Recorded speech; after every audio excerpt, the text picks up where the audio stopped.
എനിക്ക് ഈ കഥാപാത്രത്തെ ഒന്ന് പഠിച്ചാൽ കൊള്ളാമെന്നുണ്ട്.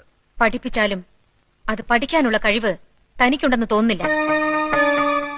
സ്ത്രീ തന്റെ ആജന്മ ശത്രുവാണെന്ന് പറഞ്ഞല്ലോ. തന്റെ അമ്മ തന്റെ ശത്രുവാണോ? പെങ്ങള് ശത്രുവാണോ? അതോ അമ്മ പെങ്ങന്മാരൊന്നും ഇല്ലാത്തവനാണോ താൻ?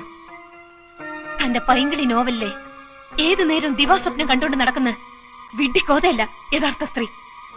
ഒരു പുരുഷനും യഥാർത്ഥ സ്ത്രീ അറിയില്ല, അവളുടെ മനസ്സറിയില്ല. IAS-കാരനായ കളക്ടർ മുൻപിൻ നോക്കാതെ എന്നെ സസ്പെൻഡ് ചെയ്തു. കാരണം സ്ത്രീ അറിയാനുള്ള പഠിത്തം ആ ഇഡിയറ്റിനുമില്ല. എന്തുകൊണ്ട് ഞാൻ ഇയാളെ പൂട്ടിയിട്ടു? പൂട്ടിയിടുമ്പോ എന്റെ മനോവികാരം എന്തായിരുന്നു? അത് ചോദിക്കാനുള്ള ബുദ്ധി പോലും അയാൾക്കില്ല. കഥാപാത്രത്തെ പഠിക്കാൻ ഇറങ്ങിയിരിക്കുന്നു. പഠിപ്പിക്കാടോ, പഠിപ്പിക്കാം എല്ലാരെയും. I am a self-made woman.